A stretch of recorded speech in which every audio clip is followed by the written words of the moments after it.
See, now you're making a strong case, so. You like say profound things, and I would yell retweet on the mic. Morals matter. Retweet. So you're basically just the Ben Shapiro hype guy. Yeah, I can do that. All right, 10 seconds. You can see the monologue right now. Yes. Did you check the monologue with him? Yeah, we did. Everyone's been doing a stellar job. All right. All right, perfect. Ready to go? Yeah. Wait, what? Okay, yeah. All right. And 3, 2, 1. This weekend, NPR interviewed Representative Adrian Smith, Republican of Nebraska, and asked him a gotcha question. Is every American entitled to eat?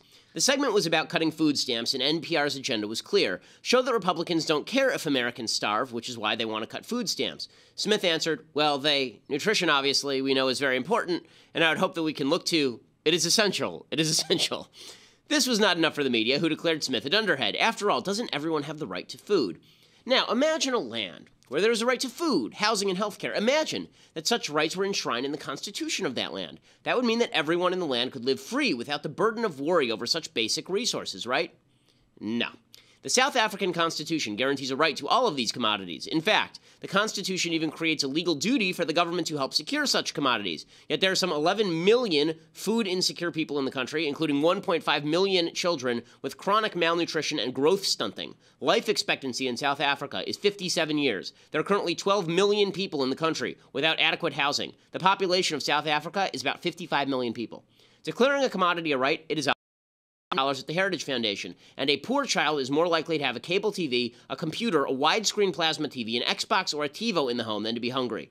Even the Department of Agriculture, the government agency responsible for administration of food stamps, upon which approximately 15% of Americans now rely, admit that well under 6% of Americans' households have to worry even about decreased calorie consumption.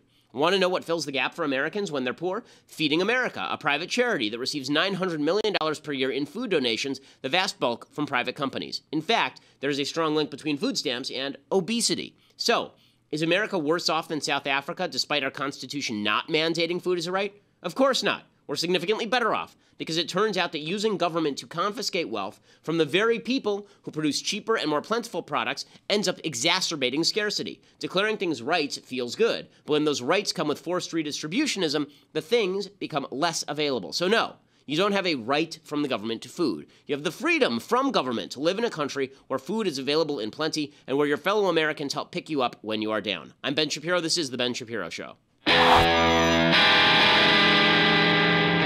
Well, I hope everybody had a wonderful Memorial Day weekend. I hope that you took a few minutes to pay honor and tribute to the men and women who have sacrificed their lives, laid down their lives for the freedoms that we now enjoy. Obviously, that's a sacrifice we can never live up to, but that doesn't stunt our ability to try or relieve us of our ability to try. I want to talk a little bit about President Trump on Memorial Day, which I thought was actually quite wonderful. And I also want to talk about the breaking scandal, non-scandal of Jared Kushner and all of that. But first, I want to say thank you to our friends over at Helix Sleep, our sponsors over at Helix Sleep. So, this is the best mattress that I have ever slept on. So, Helix Sleep, the way that this works, you go to helixsleep.com/Ben. They give you a survey as to which, do you like to lie on your side? Do you like to lie on your stomach when you sleep? Do you lie on your back? Do you like the mattress to be firmer or softer? Do you like it to be kind of heat absorbent, or do you like it to be cool? Well, after you do that, they develop a 3D biomechanical model of your body through their proprietary algorithms they've developed with the world's leading ergonomics and biomechanics experts, and they give you the most comfortable mattress you have ever slept on. They send it to you in a box. You open up the box, you unroll it,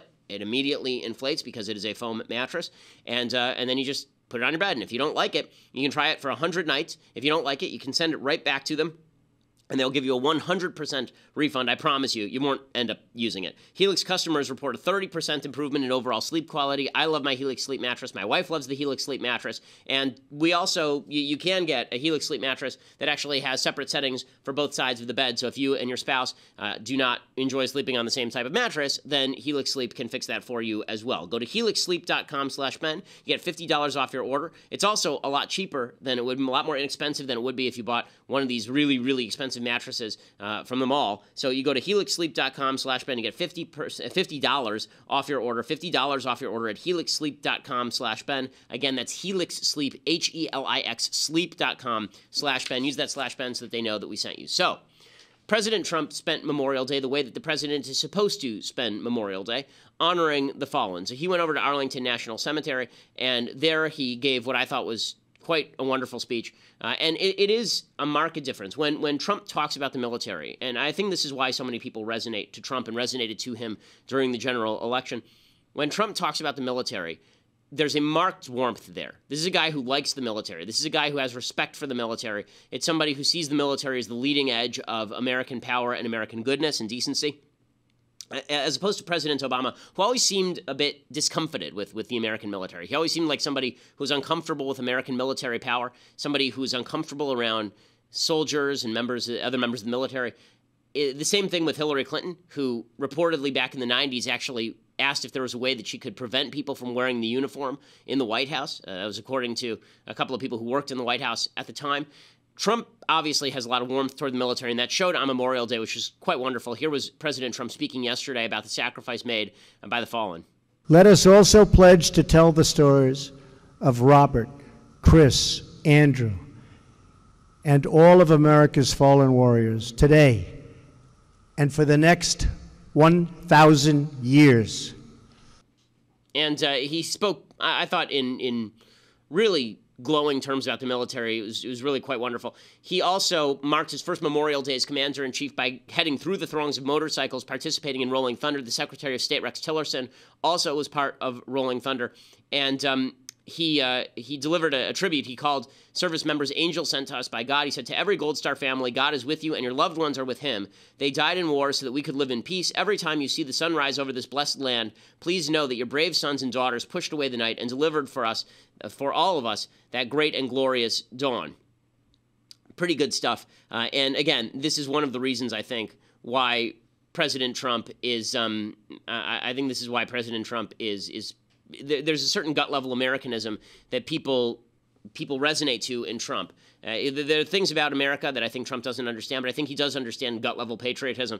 There's a great picture of Trump hugging a 6-year-old boy named Christian Jacobs, who's dressed like a Marine because his father, who's a Marine Sergeant Christopher Jacobs, was killed during a training accident in California in 2011. And you won't see any of this on the news, by the way. The media refused to cover anything that Trump does that's unifying or nice, and this was unifying and nice, and good for President Trump for doing it. The other, I thought, great tribute to the military came from an a former active duty military guy, was active duty until 5 minutes ago, General James Mattis, who, of course, is the Secretary of Defense. He was asked over the weekend on one of the news shows about what keeps him awake at night. Now, normally, when members of the administration, Obama, Trump, anybody else, when they're asked what keeps them awake at night, they talk about Russia, they talk about ISIS, they talk about all the various threats in the world. This is a stellar answer. What keeps you awake at night? Nothing. I keep other people awake at night. Pretty amazing. Pretty amazing. I love that. So basically, it was him channeling Bryan Cranston from Breaking Bad. He is the one who knocks. Pretty spectacular stuff. Well, here's the thing. Trump has the capacity to unify. He does. If he would just, pay attention to policy, if you just buckle down, do patriotic rallies, go out there. This is why I think on his foreign trip he gained some points in the estimation of the American public, because he didn't represent America badly. He went out there and he was fine. He was fine. I mean, there were a lot of people in the media who were very upset about him, like pushing the president of Estonia, I guess, out of the way, or doing this kind of weird handshake with Emmanuel Macron, who's the president of France.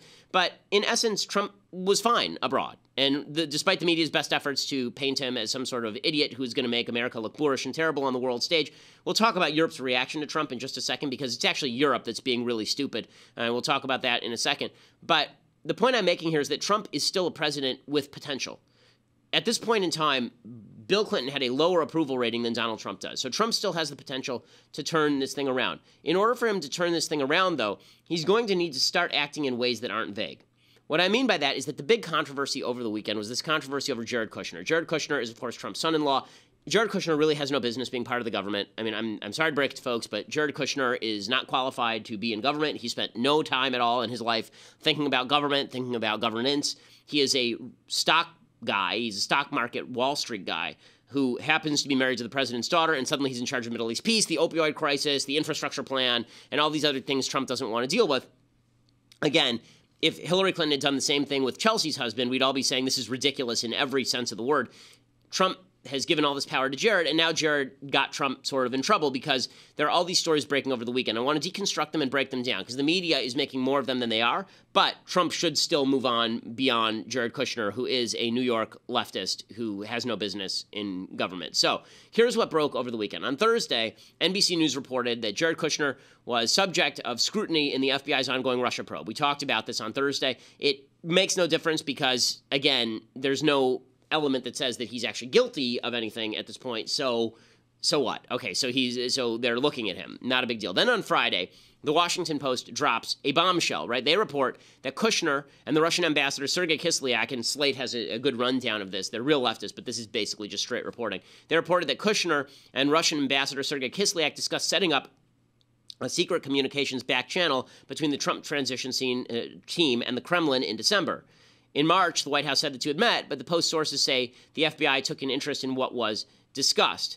And then, apparently, right after that, Kushner had a meeting with the head of a Russian Putin-run bank, basically, right about the same time. The detail in the Washington Post report that's damning is not that they were setting up back channels. Lots of presidents set up back channels with other countries for negotiation purposes because they don't want every negotiation to be out in the open. It's important you be able to pick up the phone and have talks with people. One of the more nefarious ones that should have drawn more scrutiny was in 2008, Barack Obama set up a back channel with the Iranian government, which really should have drawn scrutiny, should have prevented him from being elected if we didn't have our heads up our butts. But, but back channels are certainly common in American politics. The problem with this back channel is that according to the Washington Post, and this is under dispute now, Fox News said that it didn't really go down this way. The New York Times said it couldn't confirm. The Washington Post sticks by its reporting. The White House has not denied this.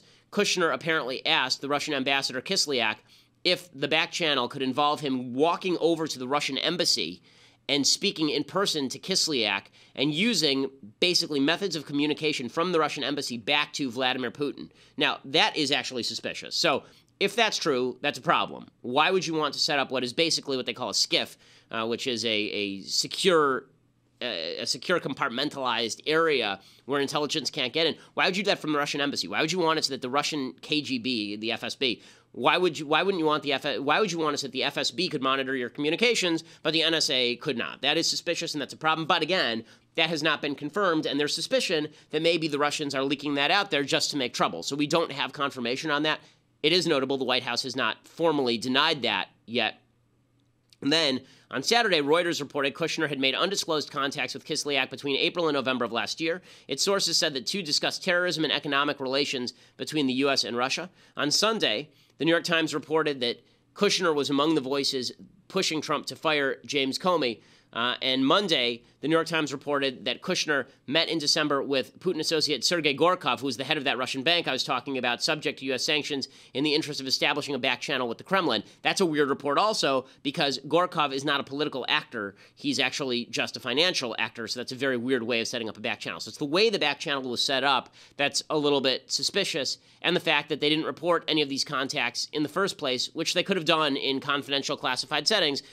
Now, the answer to this is basically one of two things. One is they were setting up some sort of back channel because they don't trust American intelligence not to leak. That's quasi-fair, considering that American intelligence has been unbelievably leaky ever since Trump took office. It's also a little bit suspicious, again, because the people in intelligence, whatever else you say about them, David French makes this point, at least they take an oath to protect and defend the Constitution. You can't say the same about the FSB. And if you're talking about people with nefarious beliefs and nefarious intent, I'd go FSB before CIA. But defense number one is that. Defense number two is just ignorance, that Jared didn't know what he was doing. He wanted to set up a secure back channel where he couldn't be monitored, and so he walked into the Russian embassy and wanted something done there. And he proposed this kind of off the top of his head because he's a dum-dum.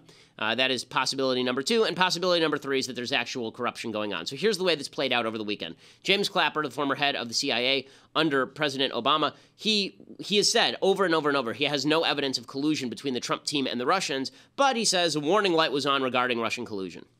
But just from a theoretical standpoint, I will tell you that my dashboard warning light was clearly on, and I think that was the case with all of us in the intelligence community, very concerned about the nature of these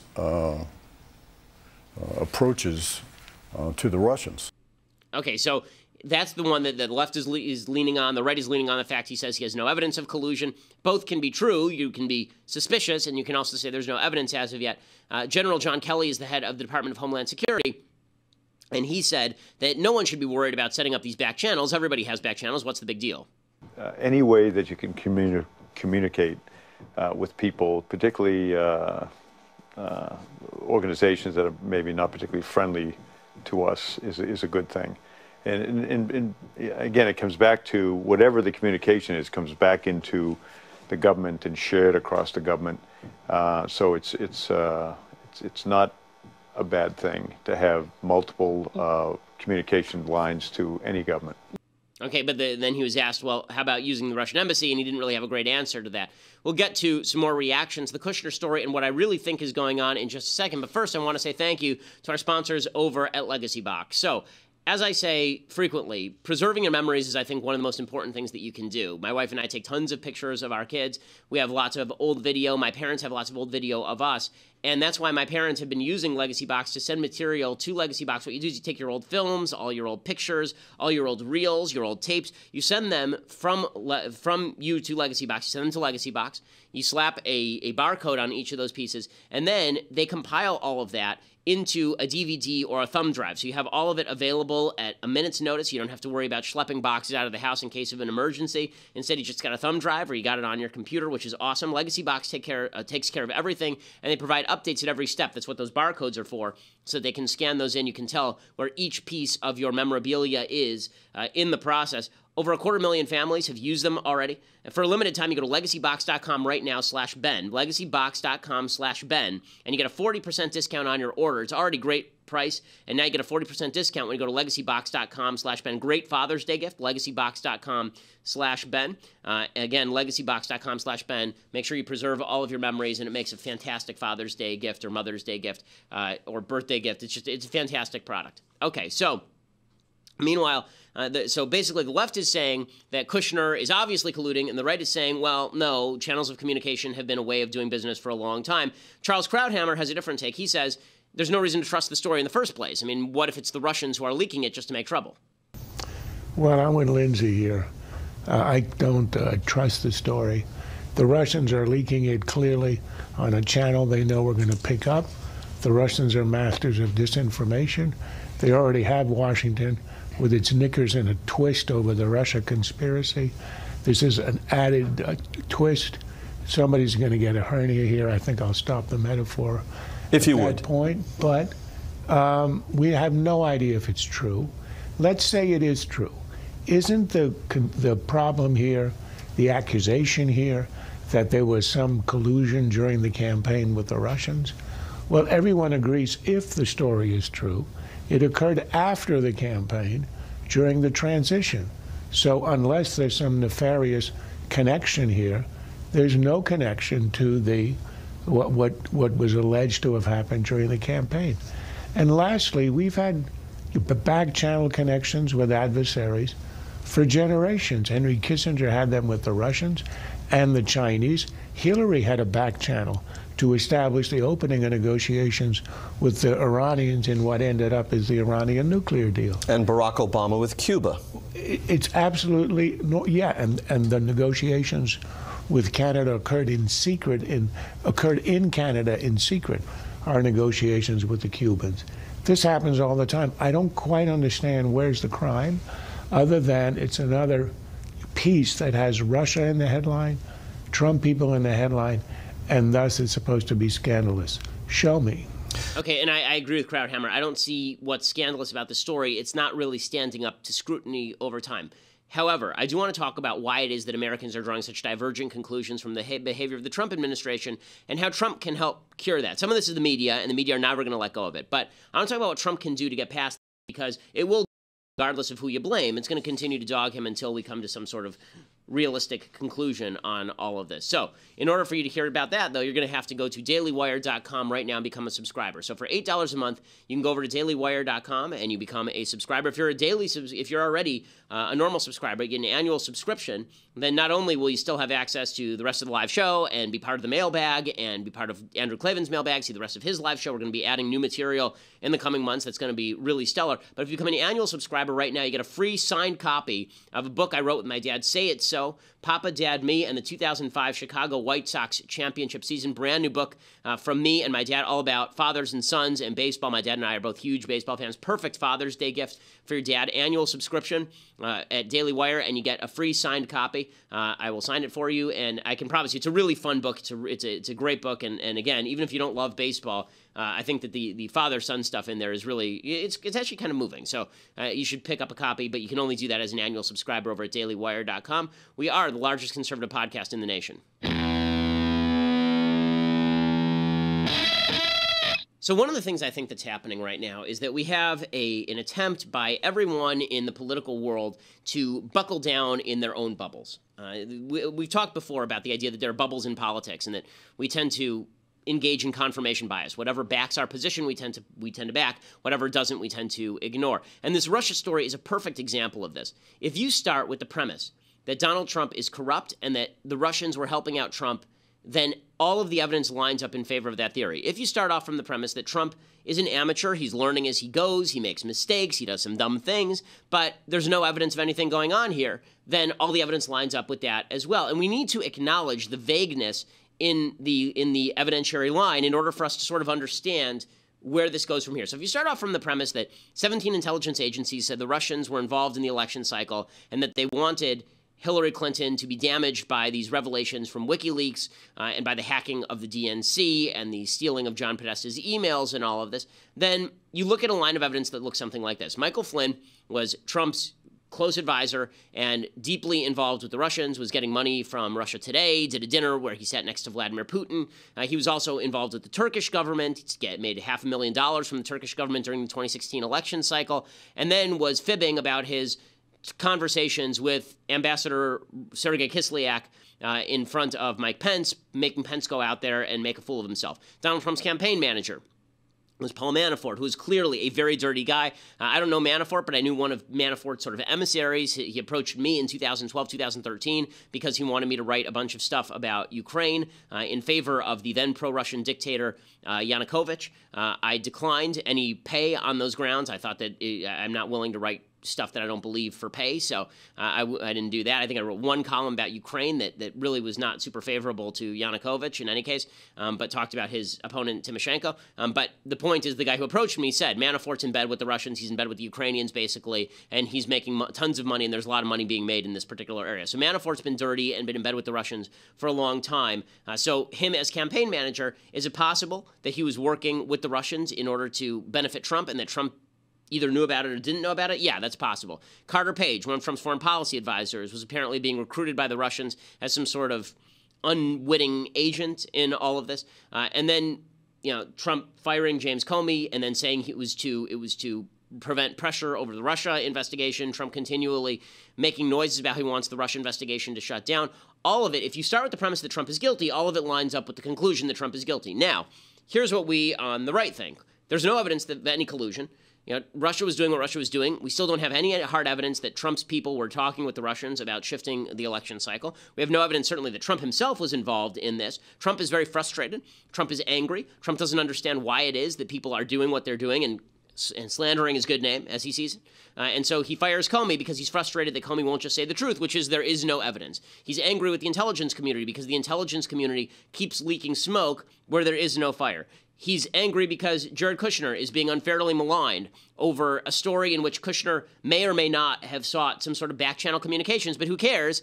It's back-channel communication. Now, how does the Kushner story fit in? So the right says, well, they say what Krauthammer says. No story here. Also, if Kushner is setting up a back channel now, then wouldn't that sort of say that there was no collusion before, right? Why set up a back channel now if you already had a back channel? If you're on the left, what you say is that's not a really good argument. The fact is that Kushner probably didn't think that his father-in-law was going to win the presidency. He may have had some sort of communications with the Russians about finances, but once his father-in-law won, Then he had to set up a really, really secure back channel because now he's going to be under a lot more scrutiny. If his father-in-law had lost, then it wouldn't have made much of a difference. Everybody would have just ignored the rest of it because who cares, Hillary would have won. After he won, then it was time to set up a more back channel negotiation, so no proof that they hadn't been talking earlier. Right? That's what the left would say. So, again, the point here is that you can draw two very different narratives from the same set of facts depending on the premise that you're using. And so what I would suggest is that we each put aside whatever premise we're using and we let the evidence fall where it may. There's not enough evidence right now to say Trump-Russia collusion. There's not enough evidence now to let Trump off the hook for the Trump-Russia stuff. There just isn't. And the way that Trump could fix this is by stop acting suspiciously. And what I mean by that is that his frustration is leading him to make impetuous decisions that don't reflect well on him, and that's hurting him. And so what I would suggest to President Trump is just go silent on this stuff. Every time there's a report, you say, listen, Robert Mueller's in charge. There's a full investigation of all of this going on. If impropriety is found, we will deal with it. I am not responsible for impropriety. My campaign was not responsible for impropriety. And we are confident that after Robert Mueller does the full shtick, then he will find there's nothing wrong here. You can quote anonymous sources all day, giving you vague information that is unconfirmable. But I'm going to deny what I'm going to deny, and I'm not going to comment on all the rest until the investigation is finished, because that's why we have a special investigator. That's why the Deputy Attorney General Rod Rosenstein set up a special investigator. All of this stuff, you can buzz about it, you can talk about it, but in the end, let's get back to the business of the American people. Instead, Trump is going on Twitter, and he's fulminating about the fake news, which makes him look angry. So from the right, we say, well, he's angry because he's genuinely angry. From the left, they say he's angry because he doesn't want to get caught, and he's peeved about it. So the best thing Trump could do is maybe the one thing he won't, which is just go silent on this stuff and allow the investigation to go forward, because what he's doing right now is breathing oxygen into the room. Now, with all of this going on, it is also obvious that the media are out to get President Trump in an extraordinary way. Their focus on supposed Trump-Russia collusion when there's no evidence, as James Clapper says, there's no evidence of Trump-Russia collusion is amazing. Their attempt also to make Trump into some sort of disaster on the world stage is really over the top. You know, Trump made I don't think he made a lot of big mistakes on this foreign policy trip. I think that the NATO meet was not great. The G7 meet was not great. His big mistake there is he should have come out. He should have full-scale embraced Article 5, warned Putin about Article 5, basically saying, if you're a member of NATO, we will defend you. He sort of edged around it, and then General Mattis went out and cleaned up his work after him and said, don't worry, we're going to stand by Article 5. Everything is hunky-dory. But he should have said more. It gives a signal to Vladimir Putin that Trump is wavering on all of this. And John McCain, Senator McCain, who I don't love for a lot of reasons, but on this is correct, he says that Vladimir Putin is a bigger global threat than ISIS, and we should take that seriously. How much of a threat to global security do you consider the Russian President Vladimir Putin? I think he is the premier and most important threat, more so than ISIS. I think ISIS can do terrible things. And I worry a lot about what is happening with the Muslim faith. And I worry about a whole lot of things about it. But it's the Russians who tried to destroy the very fundamental of democracy, and that is to change the outcome of an American election. Now, I have seen no evidence they succeeded, but they tried, and they are still trying. They are still trying to change elections. They just tried to affect the outcome of the French election. So I view Vladimir Putin, who has dismembered Ukraine, a sovereign nation, who is putting pressure on the Baltics. I view the Russians as the far greatest challenges that we have. Okay, so they may not be a threat in terms of terror attack, but they certainly are a threat in terms of global security. Here's something that people need to understand. I think Trump needs to understand this. I think Mattis does understand this. America's strength on the world stage is why more of the world is free. It is why you have nice things, okay? The fact is that we don't participate in global foreign policy because we just feel like sacrificing American blood and treasure. It's because the car that you drive is a result of the foreign policy that we have pursued. The fact that the Western world, lives under the umbrella of American security is of benefit to American citizens. The fact that you're driving a BMW right now and not at the behest of Adolf Hitler is because of American foreign policy. The reason that you are engaged with Japanese products, the reason that the parts in your phone are made in South Korea, this is all because of the umbrella of American security. American security has provided the necessary preconditions for global trade and more freedom at home and abroad, because the fact is that an American America under siege is a less free America. In times of war, America gets less free. This is true on everything from surveillance under the Bush administration to internment under FDR. Whenever America is free, that requires us to be muscular on the global stage. Vladimir Putin threatens that muscularity, and when he goes out there and he dismembers sovereign nations, America's sphere of influence grows smaller. More nations fall into the sway of people like Vladimir Putin. You may think that has no impact on you, but the fact is it does have impact in terms of the products that you buy, in terms of the job that you have, in terms of the growth of the global economy. Things like this matter. If you're worried about your job, the last thing you need is for more markets to be shutting their doors to America, which is one of the things Vladimir Putin would like to pursue. The last thing you need is for China to increase its sphere of influence in the South Pacific, swallowing up nations in trade agreements that we're not privy to. That's the last thing you need if you're a company that's seeking to grow on the world stage. I know we're all afraid of being outcompeted, but the fact is America outcompetes everybody. Our economy is the size of the rest of the global economy combined. This notion that America is somehow on the ropes and that if we engage in trade or we engage in global foreign policy that it hurts us is just stupid. We're inestimably more rich right now than we were in 1945. We're significantly more rich now than we were in 1917. You know, this idea that we can retreat from the world stage, Putin can fill the gap, the Chinese can fill the gap, and everything will be hunky-dory is just not true. And this is why I think that it's important that we recognize that when it comes to things like NATO, okay, NATO isn't just about we have to send our people to die in far-off lands like Estonia in order to preserve some sort of status quo ante. That's not what this is about. This is about the guarantees that we provide to NATO are in our interest. I know that Trump is very mad that all these people aren't paying 2% into the NATO fund. Okay, that's fair. I think it's fair to pressure them to pay more into NATO. But the fact is NATO is in our interest, okay? It's because of NATO that we have a largely disarmed Germany. It's because of NATO that we have a largely disarmed, Western Europe and Eastern Europe.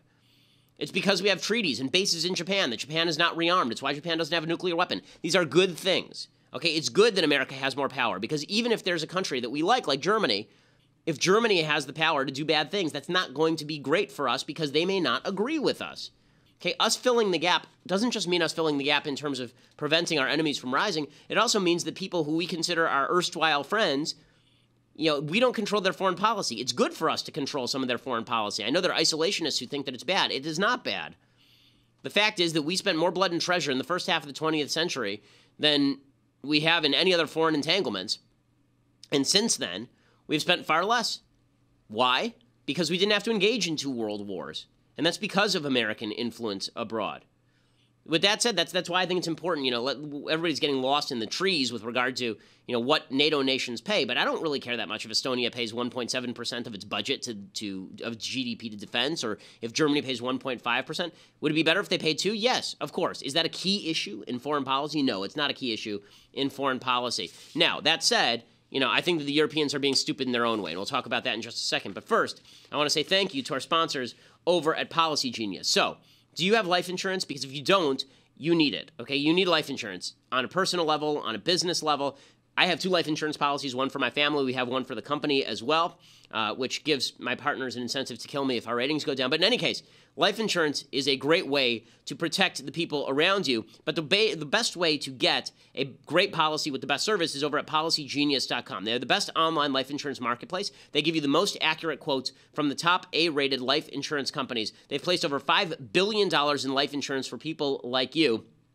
They have a licensed customer service team to help you find the best policy at the best price, and they even have other insurance offerings like pet insurance, for example. They have a very simple, user-friendly website. You can shop, compare all the top-rated life insurance companies, and they will give you the best options. Go to PolicyGenius.com today. You will save 40% off other prices for life insurance, because basically it's a clearinghouse for everybody competing, and they cut out the middleman so you don't have to worry about agents trying to upsell you. That's Policy Genius, PolicyGenius.com, PolicyGenius.com, PolicyGenius.com. No jargon, no sales pressure, no hassle, and you get the best life insurance policies for the lowest available price. Again, it is PolicyGenius.com. Check it out because you need it, and it is worthwhile protecting your family. Okay, so as I say, I think that, Trump not doing the right thing on NATO in terms of making the right signals is dangerous.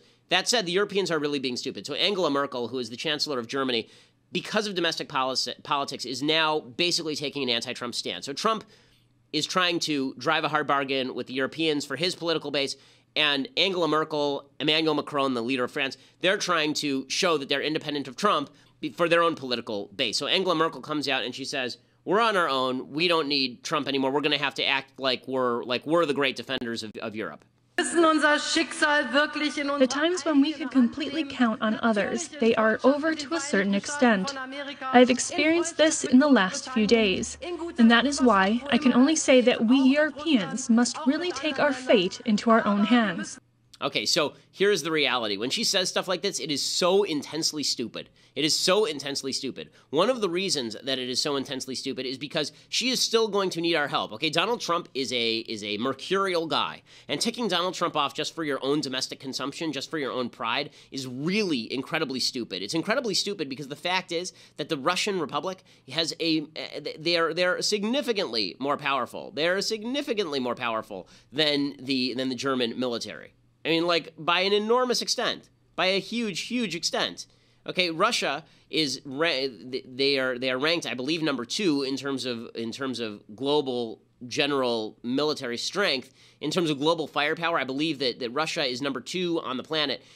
If you look at Russia versus Germany, I believe that Russia outranks Germany by a factor of like 10 to 1 in terms of aircraft. Germany's ranked number 9 in terms of global military. So manpower available. Russia has 70 million people available. Germany has 37 million people available. In terms of aircraft, Russia has 3,800 aircraft available. This is from globalfirepower.com. Germany has 698 aircraft. Okay, they're dramatically outnumbered. In terms of helicopters, they're outnumbered 1,400 to 375. In terms of attack helicopters, they're outnumbered 490 to 47. In terms of fighter aircraft, they're outnumbered 806 to 92. So Germany has allowed us to pick up the slack for years. So here's the thing.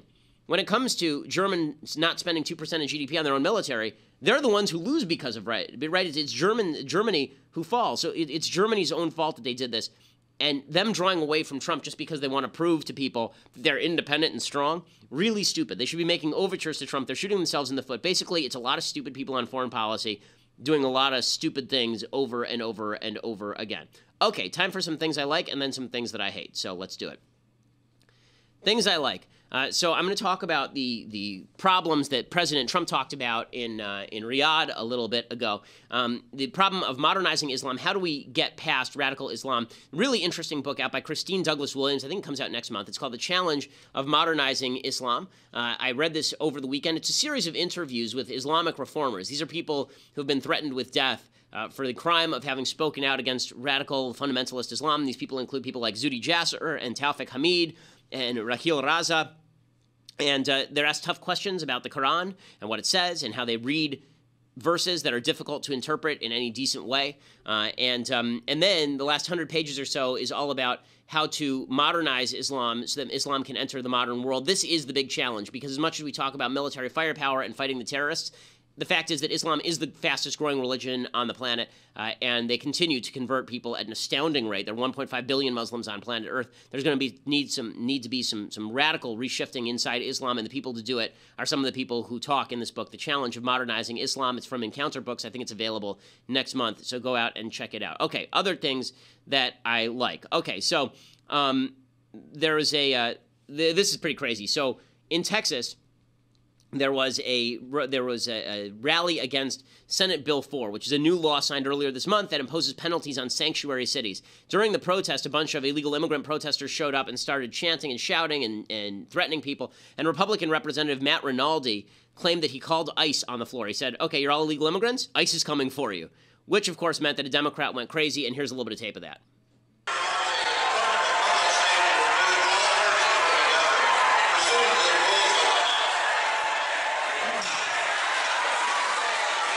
Illegal immigrants up top. The Republican said that he called Immigration Naturalization Services, and at that point, one of the Democrats threatened to shoot him, which just demonstrates which side the Democrats are on when it comes to this. I like clarifying events. This particularly is a clarifying event. Okay, time for a quick thing that I hate. So, I could have put this in the things I like also. but I decided not to. So last night, in case you were not watching, there was a game between the San Francisco Giants and the Washington Nationals. And Bryce Harper is one of the best players in the majors, one of the youngest players ever to hit as many home runs as he has. Terrific player. And Hunter Strickland was the pitcher for the San Francisco Giants. In the playoffs a couple of years ago, Harper hit a couple home runs off of Strickland. In the game yesterday, Strickland absolutely plunked him. I mean, it was clear that he threw at him on purpose. And Harper charges the mound. And baseball fights, I put this in stuff I hate just because baseball fights are always kind of a cross between the hippo ballet in Fantasia and a hockey fight, which is to say they're a fight, but they have none of the actual damaging power or skill of a hockey fight where people actually go to knock each other's teeth out. And you will see that here. On ESPN this year and has done a great job. And Hunter Strickland, now here we go. Harper's charging the mound. Oh my goodness.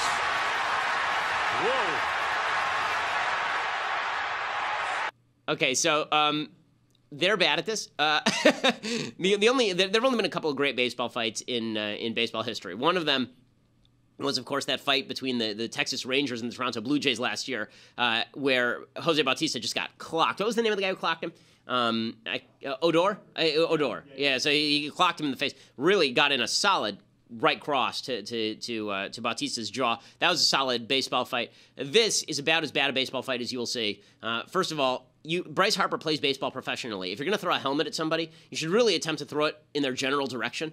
And then just the amount of boy band hair that's happening during this baseball fight is pretty astounding. You can watch it again real quick. It's about 10 seconds long. Look where he throws this helmet. I mean, this is really... Where's it going? It's the second base. And there it is. And they're fighting each other kind of in girly fashion. I mean, these guys are both buff. I mean, they could really hurt each other if they tried, but... The best was, we don't actually have the tape of it, but Jeff Samardzija, who's a pitcher for the Giants, I believe, he comes out of the bullpen and he runs into his own guy. Like, he's way too enthusiastic, and so he just, like, runs right into his own guy. Again, baseball fights, they're like hockey fights, except without the danger or skill involved. So that's pretty excellent. Okay, final point, and then we'll go.